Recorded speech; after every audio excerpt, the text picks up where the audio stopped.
బీహార్ ఎన్నికల వేళ లాలూ ప్రసాద్ యాదవ్ కుటుంబానికి షాక్ తగిలింది. గతంలోని ఒక అవినీతి కేసుకు సంబంధించి ఆర్జేడీ అధినేత లాలూ ప్రసాద్, ఆయన సతీమణి రబ్రీదేవి, కుమారుడు తేజస్వి యాదవ్పై ఢిల్లీ కోర్టు అభియోగాలు నమోదు చేసింది. లాలూ ప్రసాద్ రైల్వే మంత్రిగా ఉన్న సమయంలో కాంట్రాక్టుల కేటాయింపుల్లో అవినీతికి పాల్పడ్డారన్నది సిబిఐ చేసిన ప్రధాన ఆరోపణ. కాగా ఈ ఆరోపణలను లాలూ కుటుంబం తోసిపుచ్చింది.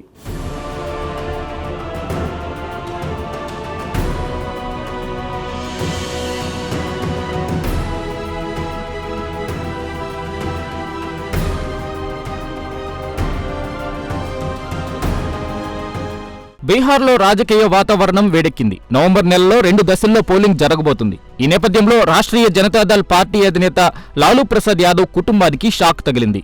లాలూ ప్రసాద్ యాదవ్, ఆయన సతీమణి రబ్రీదేవి, కుమారుడు తేజస్వి యాదవ్పై తాజాగా ఢిల్లీ కోర్టు అభియోగాలు నమోదు చేసింది. లాలూ ప్రసాద్ యాదవ్ గతంలో రైల్వే మంత్రిగా పనిచేసిన సంగతి తెలిసిందే. ఆ సమయంలో ఐఆర్సీటీసీ హోటళ్ల నిర్వహణకు సంబంధించిన కాంట్రాక్టులను మంత్రి హోదాలో లాలూ ప్రసాద్ కేటాయించారు. అయితే ఈ కేటాయింపులో భారీ ఎత్తున అవినీతి జరిగిందన్న ఆరోపణలు వెల్లువెత్తాయి.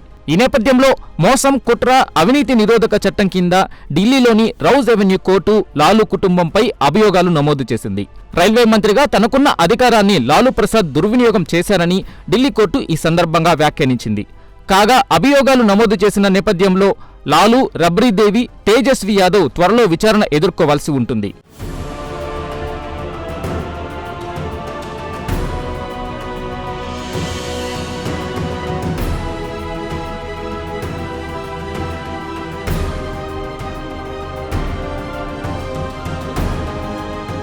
కాగా ఢిల్లీ కోర్టు తమపై అభియోగాలు నమోదు చేయడంపై లాలూ కుటుంబం తీవ్రంగా స్పందించింది. ఐఆర్సీటీసీ హోటళ్ల నిర్వహణకు సంబంధించిన కాంట్రాక్టుల విషయంలో తాను ఎటువంటి తప్పు చేయలేదని లాలూ ప్రసాద్ యాదవ్ సమర్థించుకున్నారు. నిబంధనలకు అనుగుణంగానే కాంట్రాక్టుల కేటాయింపు జరిగిందన్నారు ఆయన. ఇదిలా ఉంటే ఇదొక తప్పుడు కేసు అని లాలూ సతీమణి రబ్రీదేవి వ్యాఖ్యానించారు.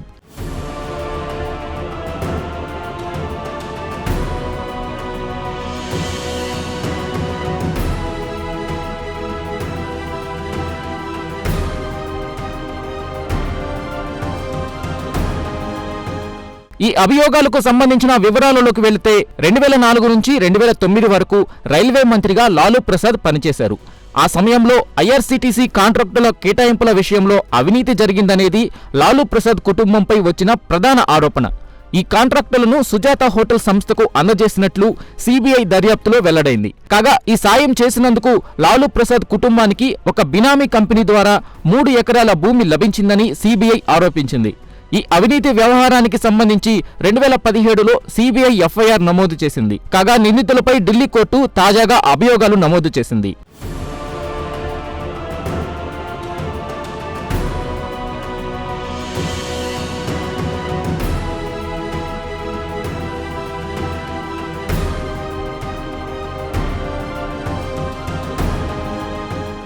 ఇదిలా ఉంటే లాలూ ప్రసాద్ కుటుంబం నిబంధనలు బేఖాతరు చేసి అవినీతికి పాల్పడ్డారని రుజువు చేయడానికి తమ వద్ద ప్రాథమిక సాక్ష్యాధారాలు ఉన్నాయని ఢిల్లీ కోర్టుకు సిబిఐ అధికారులు వెల్లడించారు.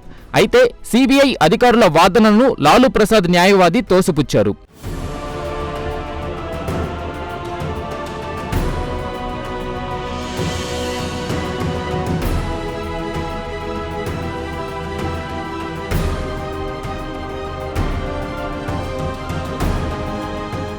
ఇదిలా ఉంటే బీహార్ ఎన్నికల వేళ లాలూ కుటుంబంపై ఢిల్లీ కోర్టు అభియోగాలు నమోదు చేయడం మహాగఠ్ బంధన్ పై ప్రతికూల ప్రభావం చూపే అవకాశాలు స్పష్టంగా కనిపిస్తున్నాయి. ఆర్జేడీ అగ్రనేత తేజస్వి యాదవ్ ఇప్పటికే ఎన్నికల వ్యూహాల్లో దూసుకుపోతున్నారు. మహాగఠ్ బంధన్ అధికారంలోకి వస్తే ప్రతి ఇంటికి ఒక ప్రభుత్వ ఉద్యోగం ఇస్తామంటూ ఇటీవల ఆయన సంచలన హామీ ఇచ్చారు. అంతేకాదు మహాగఠ్ బంధన్ ప్రభుత్వం ఏర్పడిన 20 రోజులలోనే ఇందుకు సంబంధించి ప్రత్యేక చట్టం చేస్తామని తేజస్వి వెల్లడించారు. కాగా బీహార్లో నిరుద్యోగ సమస్య ఎక్కువగా ఉంది. దీంతో యువతను ఆకట్టుకోవడానికి అటు ఎన్డీఏ కూటమి కూడా తీవ్ర ప్రయత్నాలు చేస్తుంది. ఈ నేపథ్యంలో ప్రతి ఇంటికో ప్రభుత్వ ఉద్యోగం అంటూ తేజస్వి యాదవ్ అసాధారణ హామీనిచ్చి అధికార ఎన్డీఏ కూటమిని ఇరకాటంలో పెట్టారు. దీంతో తేజస్వి యాదవ్ హామీకి కౌంటర్గా ఏం చేద్దామని ఎన్డీఏ కూటమి నేతలు తలలు పట్టుకున్నారు.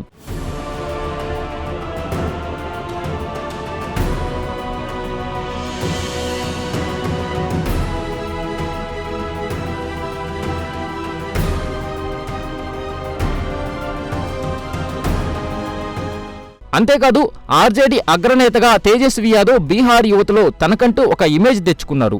ఇటీవల బీహార్ వ్యాప్తంగా ఆయన 6 రోజుల పాటు యాత్ర కూడా చేశారు. ఈ యాత్రలో కూడా నిరుద్యోగం అంశాన్నే ఆయన ఫోకస్ చేశారు. వీటన్నిటితో పాటు మహాగఠబంధన్ అధికారంలోకి రావడం అంటూ జరిగితే తేజస్వి యాదవ్ ముఖ్యమంత్రి అయ్యే అవకాశాలు కూడా లేకపోలేదని రాజకీయ పరిశీలకులు విశ్లేషిస్తున్నారు.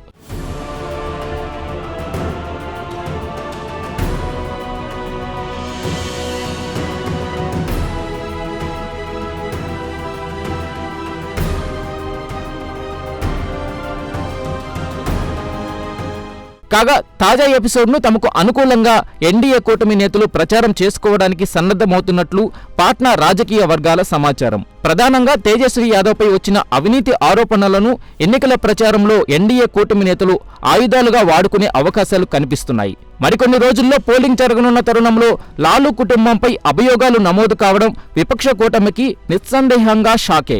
ఈ ప్రతికూల పరిస్థితిని ఆర్జేడీ ఎలా ఎదుర్కొంటుందో చూడాల్సిందే.